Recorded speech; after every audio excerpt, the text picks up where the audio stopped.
အဲ့တော့ကိုစစ်ပိုင်48နှစ်မှာဆိုရင်ကျွန်တော်တို့ Capricorn ပြီးရင်နောက်တဲ့ design ကကြတော့ကျွန်တော်တို့ Aquarius ကိုပြောင်းပါဒီ simulation များလာပြီ mental simulation တွေကိုကြိုက်လာပြီဆိုရင်ကိုကနှစ်မျိုးကျွေးလို့ရတယ်အိမ်မှာ simulation များဖို့သွားမလားအိမ်မှာ simulation နည်းဖို့သွားမလားပုံစံမျိုးပေါ့နော် function တစ်ခုလုံးရှိရတယ်ဆိုအိမ်ဆိုတော့ပိုကောင်းတာပေါ့ကိုက settle down လုပ်လို့ရမယ် အားလုံးပဲမင်္ဂလာပါကျွန်တော် Alexon ပါနောက်ဆုံးတစ်ခုကကျတော့ကျွန်တော်တို့ဒီ astrology နဲ့ပတ်သက်တဲ့ဟာပေါ့နော်ဟိုစစ်ပိုင်ဆိုတော့သိလိုက်မယ်ကျွန်တော်တို့က astrology မှာ sign 12ခုရှိသလိုကျွန်တော်တို့က house ပေါ့နော်သူနဲ့ပတ်သက်တဲ့အိမ်တွေကလည်း12ခုရှိတယ်နော်အဲ့ဒါတအိမ်ချင်းစီကသူ့ရဲ့ respective သူ့ရဲ့ archetypes တွေရှိတယ်ပေါ့နော်ကျွန်တော်နေတဲ့ချက်ကိုကျွန်တော်တို့ကဟိုလိုမျိုးသွားမှာတော့မဟုတ်ဘူးဒါဒီခုနပြောလို့ကျွန်တော်တို့ကလက်ခတ်လိုမျိုးဒီလေးသွားမှာတော့မဟုတ်ဘူးပေါ့နော် north node ကကျတော့ကိုယ့်ရဲ့ဒီဘွားမှာကကိုပြောင်းလဲရမယ့်ပုံစံကကျတော့ဘယ်လိုမျိုးလဲဆိုရင်အများအတွက်ပေါ့နော်အမြဲတမ်းကိုယ့်ပုဂ္ဂိုလ်တွေးနေတဲ့ဆိုရင်တဲ့သူကအများအတွက်ဘာလို့17တက်မှာဖြစ်တဲ့အတွက်အများအတွက်ကိုတွေးပြီးတော့မှဟို mission တွေပဲဖြစ်ဖြစ်ပေါ့နော်ကိုယ့်ဘွားတက်မှာဆိုအများအတွက် compassion နဲ့အဲ့လိုမျိုးလုပ်ကြည့်ကြည့်ပါပေါ့နော်အဲ့လိုမျိုးလက်လွတ်ကြည့်ပါပေါ့အဓိကကျကျွန်တော်တို့အတွက် main thing ကကျပါလဲဆိုဘာကိုကကျတော့ဘယ်လိုမျိုးလဲဆိုရင်နည်းနည်း OCD ဖြစ်တယ် perfectionist nature ဖြစ်တယ်အခုကျတော့ဘယ်ပုံမှာလဲဆိုရင်ကိုဖော်ပြ self expression မှာလို့ကလေးတွေနဲ့လို့ပြီးွားရှင်ကိုယ့်ရဲ့ပျော်ရွှင်မှုနဲ့ပတ်သက်တဲ့အရာတွေမှာလိုမျိုးလို့ကိုပျော်ဖို့အတွက်လုပ်တဲ့ခါကျရင်ဟာငါဒါကိုဆိုရင်လုပ်တာအဆင်ပြေပါမလားပေါ့နော်ပျော်တဲ့ဟာတွေကနည်းနည်းကိုနည်းနည်း criticize judgmental သွားမျိုးဖြစ်နိုင်တယ်ပေါ့နော်ဖြစ်ကောင်းဖြစ်နိုင်တယ်ပေါ့နော်ဖြစ်ချင်မှလည်းဖြစ်မယ်ပေါ့နောက်တစ်ခုကျပါလဲဆို Venus in Scorpio မှာဖြစ်တဲ့အတွက်ဒါတော့အခြေရေးမှာဆိုရင်တော့ကိုကအရင် passionate ပို့ဖြစ်တယ်ပေါ့နော်တရားရောက်ကိုချစ်တယ်ဆိုရင်ကိုဆွဆွလန်းလန်းချစ်တယ်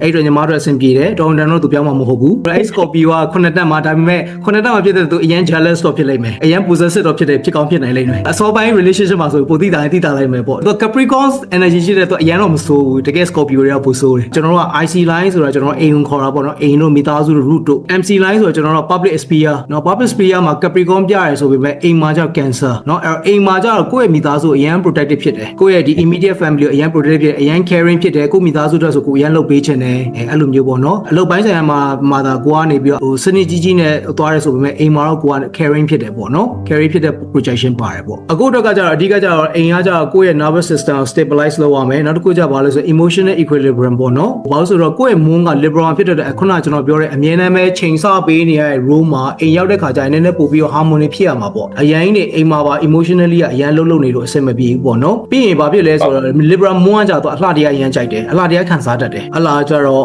ကိုယ့်ရဲ့ဥစ္စာနော်အဲ့တော့ design translation မှာဆိုတော့ calm ဖြစ်ရမယ် symmetrical layout ဖြစ်ရမယ် clean circulation ဆိုတာလမ်းလျှောက်တဲ့နေရာတွေကရှင်းရမယ်ငါဘယ်ကိုလျှောက်ပြီးဘယ်ကိုသွားရမယ်နောက်ပြီးအလင်းတန်းနေဆို balance ဖြစ်ရမယ်အရင်နေစူးလို့မဖြစ်ဘူးပြီးတော့ရှင်ခုနပြောသလိုပဲ liberal moon ဖြစ်တဲ့အတွက်သူအကောင်းကြိုက်တဲ့ပုံစံသူ့ရဲ့ taste ကနည်းနည်းပို့ပြီး refine ဖြစ်တယ်ပြပြကြီးတွေကြိုက်တာမျိုးမဟုတ်ဘူးနည်းနည်းအနာတက်ပြီးတော့ taste ကောင်းတယ်ပေါ့နော်ပြောရမယ်ဆိုတော့တစ်ဖက်ကပြောရင်လည်းဈေးကြီးတာကိုပြင်တတ်တယ်လို့ပြောလို့ရတယ်ဒါပေမဲ့ဈေးကြီးတာဆိုသူများဈေးကြီးတာမျိုးအဲ့လို blame တွေ view ပြေးတွေမြင်တာမျိုးမဟုတ်ဘူးတေချာကြည့်လိုက်တော့မှအော်ဒါကအနှစ်ရှိနေဆိုတဲ့မျိုးပစ္စည်းတွေပိုကြိုက်တယ်ပေါ့နော် Capricorn ရဲ့ planet ruler ကလည်း Saturn ဖြစ်တော့ဘာဖြစ်လဲဆိုရင်ကိုကအလုံးမှာဆိုရင် long term builder နော်ကိုကအဲ့လိုရေရှည်စီမံကိန်းနဲ့စောက်တယ်ဆိုရင်အရန်ကောင်းတယ်အရန်တော်တယ်ကြီးမား project တွေပေါ့နော်ရေရှည်စီမံကိန်းလုံးမဲ့ project တွေဆိုရင်သူကတော်တော်လေးလုပ်နိုင်တယ်နော် strategy ချတာတို့ဘာလို့ပေါ့နော်အဲ့လိုမျိုးအဲ့တော့ non negotiable ကတော့ခုနပြောသလိုပဲဒါရောနည်းနည်းတော့ထပ်နေပြီပေါ့နော်ကျွန်တော်တို့ clear zone လေးရှိရမယ်ပြီးတော့ရှင်ဝင်တဲ့ခါကျနည်းနည်း calming ဖြစ်ရမယ်ဒီမှာပေါ့နော်ကျွန်တော်အကိုတို့เนี่ยတော့သိတာတော့မသိဘူးအကိုတို့เนี่ยရဲ့ချက်ကအရန်စင်တယ်မတူသလိုနဲ့အရန်စင်တယ်ဘယ်လိုစင်လ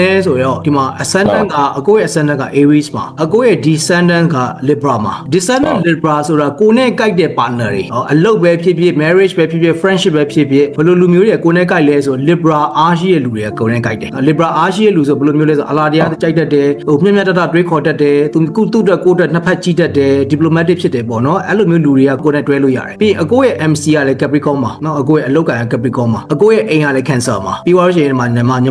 မကလည်း ascendant ကလည်း Aries မှာ descendant ကလည်း Libra မှာ MC ကလည်း Capricorn မှာပြီးရင် IC ကလည်း Cancer မှာနော်အဲ့တော့ကြောင့်ဒါနှစ်ယောက်ကဆင်တယ်ပေါ့နော်ဒီဇိုင်းကနည်းနည်းလေးဆင်တယ်အခြေရေးမှာဆိုရင်အကိုကနေပြီးတော့မှအော်ငါ့ကို care ဖြစ်တယ်ပေါ့ငါ့ကို passionate ဖြစ်တယ်ဟိုညီမ proud ဖြစ်တာပေါ့နော် I'm so proud ပေါ့နော်အဲ့တော့အဲ့လိုမျိုးဘာလို့ဆို तू ကအချစ်ကို Leo မှာဖြစ်တဲ့အတွက် तू က boldly ပြတာငါဒီက this is my man သိရမလားအဲ့လိုမျိုးအရင်ဖော်ပြတတ်တယ်ပေါ့နော် Venus in Leo ဖြစ်တဲ့အတွက်ကြိုက်တဲ့ဆိုအကောင်းကြိုက်တယ်လို့ပြောခံရတယ်ဆိုတာမတူပေါ့ကိုယ့်ရဲ့ Libra ကြ refine ညီမကြတကယ်လုံးဝကြည့်လိုက်တာနဲ့ဈေးကြီးရဆိုတာမျိုးကြီးကြိုက်တာပေါ့နော်အဲ့တော့နေရာစလုံးကကြတော့ခုနကကျွန်တော်ပြောသလိုပဲအိမ်မှာကျွန်တော်တို့က design ကိုသွားလိုက်ပြီဆိုရင်ကိုယ့်အတွက်အိမ် design ကကြတော့နေရာစလုံးကကြတော့အခြေခံကကြတော့အလုံးမှာစီကန်းရှိတဲ့အတွက်အိမ်မှာလည်းစီကန်းရှိတဲ့အိမ်ကိုအဆင်ပြေတယ်စီကန်းရှိတဲ့စနစ်ရှိတဲ့အိမ်ပေါ့နော် structure အိမ်အကိုအတွက်ကကြတော့ဘာကိုထည့်ရမလဲဆိုရင်ဒီမှာကကြတော့ကျွန်တော်တို့နည်းနည်းညင်သာသာဖြစ်တဲ့ design translation တွေထည့်ရမယ်ဆိုလိုချင်တာကအခုညီမ တို့ကြိုက်တဲ့ဂျပန်ဒီလို့စကန်ဒီလို့ကလည်းကိုယ်လည်းကြိုက်တယ်ပေါ့နော်အဲ့တော့ညီမတို့ကကြတော့ဗာလဲဆိုတခါကျရင်တချို့အရာတွေမှာကိုကဘိုးဖြစ်တဲ့ proud ဖြစ်တဲ့ဟာမျိုးညီမတို့ကျန်တဲ့ closet area ဆိုရင်ညီမတို့ personal space ပေါ့နော်အဲ့မှာဆိုသူများနဲ့မတူတဲ့ design လေးဆိုညီမပို့ပြီး appreciate ပို့ဖြစ်တယ်နော်သူများနဲ့မတူတဲ့ design element လေးတွေပေါ့မှန်တယ်သူလည်း scan ဒီပဲကိုလည်း scan ဒီပဲ scan ကြီးတူနံပါတ်9 scan ဒီကမတူတာမျိုးကိုက proud ဖြစ်တဲ့ဟာတခုတော့ပါမှဖြစ်မယ်ဒီ astrology မှာဆိုရင်တော့အခြေခံသဘောတရားလေးတော့နှစ်ယောက်မှာတော့ဒါလေးပေါ့နော်ညီမတို့ကကြတော့ဖုံးကလည်း cancer မှာကြာနေတဲ့အတွက် cozy vibe လေးတွေဝင်တဲ့အိမ်နေရာလေးတစ်ခုရှိရမယ်ပြီးတော့စလုံးက muted lighting နဲ့အဆင်ပြေတဲ့အလင်းရောင်ပုံမွေးနေတဲ့အဆင်မပြေဘူး over stimulation ဖြစ်လို့အဆင်မပြေဘူးပေါ့နော်အဓိကပါလဲဆိုနှစ်ယောက်ဆုံးတဲ့ career က Satan Capricorn ဖြစ်တဲ့အတွက်နှစ်ယောက်ဆုံးအလုပ်လုပ်ရတယ်အလုပ်မှာ stress များတယ်ခေါင်းဆောင်နေရာတွေလည်းရှိကြတယ်ပေါ့နော်ခေါင်းဆောင်နေရာမှာရှိကြဖြစ်တဲ့အိမ်ရောက်တဲ့ခါကျရင်အဲ့ဒီလုပ်ကြီးကိုတော့ကျွန်တော်အနေနဲ့တော့မပါစေချင်တော့ဘူးအိမ်ထဲမှာဆိုတော့ကျွန်တော်ကဒါကိုအခန့်လေးအနေနဲ့ပဲထားပေးမယ်အရင်အားကြီးနဲ့အိမ်မှာလည်းအလုပ်ကမပြီးပြတ်ဘူးဆိုတဲ့ခံစားချက်မျိုးနဲ့တော့အဆင်မပြေဘူးဘာလို့ဆိုနှစ်ယောက်စလုံးအလုပ်မှာ heavy ဖြစ်ကြတယ်เนาะအဲ့တော့ညီမတို့ non negotiable ဆိုပါလဲဆို emotional privacy ကိုတချို့ရက်တွေကိုအဆင်မပြေတဲ့ emotionally အဆင်မပြေတဲ့နေ့ရှိကောင်းရှိလိုက်မယ်စိတ်ထဲမှာကိုနားကျင်တဲ့နေရာမျိုးရှိလိုက်မယ်အဲ့ဒါမျိုးစီမှာဆိုရင်ကို corner လေးတစ်ခုပေါ့เนาะသိရမလားကိုအတွက်ကို corner လေးတစ်ခုထဲမှာကိုနေလို့ရရင်ဆိုရင်ကောင်းတယ်ပေါ့အဲ့ဒါဆိုတော့ဒီထဲမှာကျွန်တော်မြင်လာဆိုတော့ညီမတို့ကတော့ဒီ closet area ကညီမတို့ recharge နေရာဖြစ်မယ် prepare လုပ်တဲ့နေရာဖြစ်မယ်ပြီး living area ကကိုယ့်ရဲ့ retreat နေရာလေးဖြစ်လိုက်မယ်ပေါ့เนาะ progress check ကကြတော့ကျွန်တော်တို့ကဘာလဲဆိုကျွန်တော်တို့ထင်တာကျွန်တော်တို့ကဆယ်ကြီးနဲ့မွေးလာရင်ကျွန်တော်တို့ကတောက်လျှောက်ဆယ်ကြီးလို့ပဲထင်တာအပန်တော့ကျွန်တော်တို့ကတောက်လျှောက်ဆယ်ကြီးမဟုတ်ဘူးပေါ့နော်။ဘာကြောင့်လဲဆိုရင်ကျွန်တော်တို့က sign တစ် sign မှာဥပမာဆိုအကိုဆိုရင်12 degree မှာမွေးလာတယ်ဒီညာဘက်လေးမှာပေါ့နော်။ Sagittarius မှာ12 degree နဲ့မွေးလာတဲ့သူကကြတော့ဘယ်လိုရှိလဲဆိုရင်16နှစ်လောက်မှာဆိုရင်အကိုက Capricorn ကိုစပြီးတော့မှပြောင်းသွားပြီ16နှစ်မှာစပြီးတော့လေဘာသိထားမိလာလဲဆို16နှစ်တည်းရလေပို့ပြီးလွတ်လွတ်လပ်လပ်ဖြစ်တယ်လို့ခံစားလိုက်မယ်။အဲ့တော့16နှစ်မှာစပြီးတော့မှကိုက Capricorn sign နဲ့ပြန်ဝင်သွားပြီ။အဲ့တော့အဲ့ဒီခံစားချက်ကိုစပြီးတော့တောင်းဝင်နေဝီတီယာတွေစပြီးပေါ်လာက16နှစ်နဲ့22နှစ်ကြားမှာတိတိတသားကြီး22နှစ်မှာတည်တည်ကြခံစားရပြီ။ငါမှာ a sense of duty and responsibility ဆိုတာမျိုးကြီးအဲ့တော့16နှစ်အောက်ပိုင်းမှာအရန်လွတ်လပ်ပြီးတော့ freedom ဖြစ်တယ်လို့အရန်ခံစားရလိမ့်မယ်။စိတ်ကပေါ့ပါပါပဲကိုလို့ချင်တာကိုလုပ်တယ်ဘာမှတွေးမနေခေါင်းထဲမှာလည်းဘာမှရှိမနေဘူး။16နဲ့22နှစ်မှာဆိုရင်ဘာလို့အကိုရဲ့ progress sun က Capricorn ကိုရောက်လာတာဆိုကိုအသက်20ရှိသွားပြီ။ဂျိုတခုကအဲ့ဒီ sun ကအနှစ်30အဲ့ဒီရာသီကွင်းထဲမှာနေတယ်။အကိုက12 degree မှာမွေးလာဖြစ်တဲ့30ရဲ့စနစ်ကိုနှုတ်တယ်ဆိုရင်18နှစ်မှာစပြောင်းတယ်။အခုအနှစ်20ရှိသွားပြီဆိုအခု38နှစ်ရှိသွားပြီပေါ့နော်။အဲ့တော့18နှစ်ကနေ30ပေါင်းတယ်ဆိုရင်ကျွန်တော်48နှစ်အဲ့တော့ကိုစစ်ပိုင်48နှစ်မှာဆိုရင်ကျွန်တော်တို့ Capricorn ပြီးရင်နောက်တဲ့တစ်ဆိုင်ကကြတော့ကျွန်တော်တို့ Aquarius ကိုပြောင်းပါအဲ့ဒီချိန်ကျရင်48နှစ်နောက်ပိုင်းမှာအခုခံစားရတဲ့တာဝန်တွေဝေတရားတွေပေါ့သွားနိုင်မယ်အဲ့လာကအထက်ကခံစားချက်ဒီမှာဆိုရင်ကျွန်တော်တို့ကဘာကိုသိဖို့လိုအပ်တာလဲဆိုရင်အဓိကကျတော့အကိုရဲ့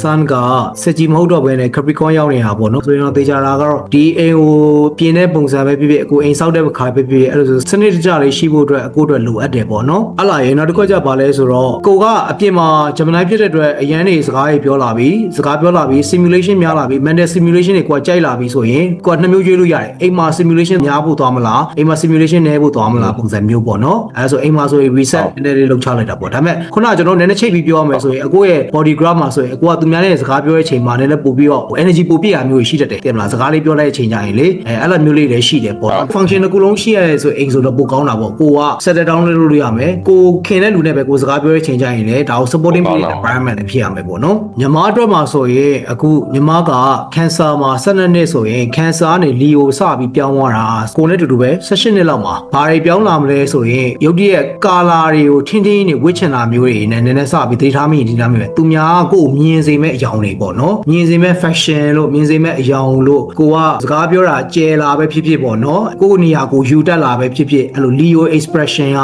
18နှစ်လောက်ကနေစပြီးတော့မှခုနကကျွန်တော်ပြောတော့ပဲတော်ဝင်တိုင်းဆို3နှစ်လောက်မှကိုသိထားမိရဆို18နှစ်နဲ့22နှစ်ကြာပေါ့နော်အခု leo ရောက်နေတာ15နှစ်ရှိနေပြီဆိုတော့15နှစ်ဆိုကျွန်တော် degree ရဆိုရင်သူက pinnacle ပေါ့နော်အားအများဆုံးချိန်ပေါ့သူ့ရဲ့ peak အချိန်ပေါ့နော်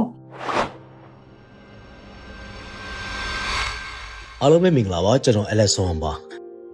မိတ်ဆွေတို့အနေနဲ့လည်းဒီနေ့ပြောခဲ့တဲ့အကြောင်းအရာလေးတွေကိုသဘောကျလိုက်မယ်လို့ယုံကြည်ပါတယ်အခုဒီ project မှာပဲနောက်ထပ်ဒီလို energy alignment နဲ့စိတ်ဝင်စားကောင်းတဲ့ consultation ပိုင်းတွေကိုဘယ်လို service တွေထပ်ပြီးပေးခဲ့လဲဆိုတာကိုဆက်လက်ပြောပြပေးသွားမှာမလို့ like and follow လုပ်ပြီးတော့စောင့်ကြည့်ပေးကြပါဦးခင်ဗျာ